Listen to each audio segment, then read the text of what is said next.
पंजाबियत कोई जाति नहीं है, कोई धर्म नहीं है। पंजाबियत इमोशन है।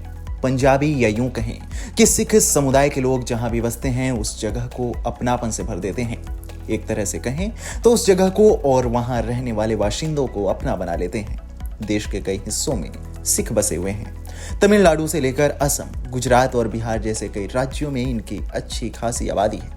आज हम आपको राजस्थान में बसे सिखों की कहानी सुनाएंगे और बताएंगे कि कैसे सिखों ने राजस्थान की बंजर भूमि को सबसे उपजाऊ भूमि में तब्दील कर दिया और राजस्थान के पश्चिमी भाग में एक मिनी पंजाब स्थापित हो गया।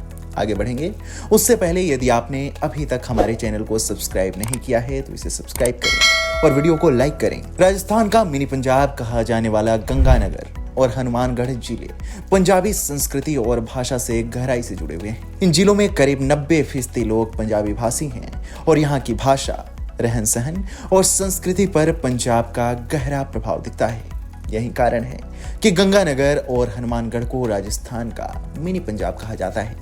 यहाँ की पंजाबी आबादी ने इस क्षेत्र को सांस्कृतिक रूप से समृद्ध बनाया है और इसे एक अनूठी पहचान दी है। 1947 में विभाजन के बाद बड़ी संख्या में पंजाबी शरणार्थी इन इलाकों में आकर बस गए।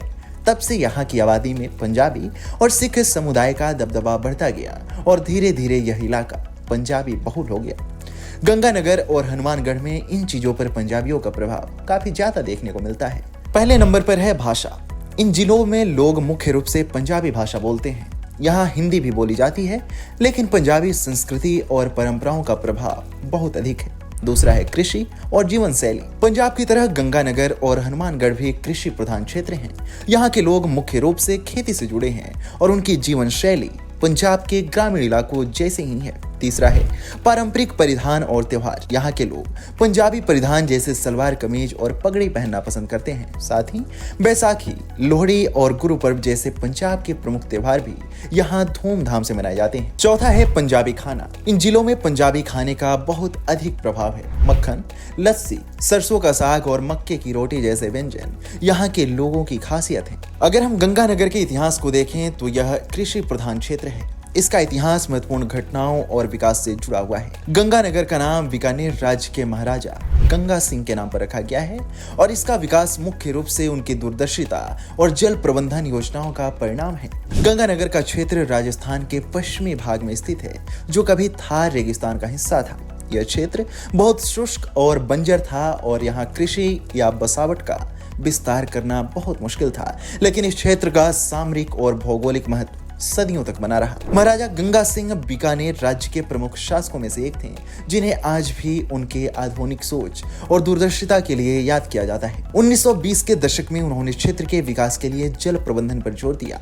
अपने शासनकाल के दौरान महाराजा ने पंजाब से पानी लाने के लिए एक नहर प्रणाली की योजना बनाई, जिसे बाद में गंग नहर या गंगा नहर कहा गया। इस नहर परियोजना का मुख्य उद्देश्य क्षेत्र को सिंचित करके उसे कृषि योग्य भूमि में परिवर्तित करना था। इस परियोजना के कारण रेगिस्तानी और बंजर भूमि कृषि के लिए उपजाऊ हो गई। इस विकास के बाद यह क्षेत्र उत्तर भारत का एक महत्वपूर्ण कृषि क्षेत्र बन गया। खासकर 1947 के विभाजन के बाद पंजाब से बड़ी संख्या में शरणार्थी और किसान गंगानगर क्षेत्र में आकर बसने लगे।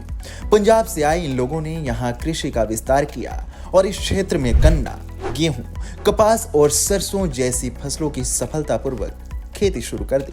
यही कारण है कि गंगानगर को अक्सर मिनी पंजाब या राजस्थान का पंजाब कहा जाता है, क्योंकि यहाँ की आबादी का एक बड़ा हिस्सा पंजाबी है और पंजाबी संस्कृति का यहाँ गहरा प्रभाव है।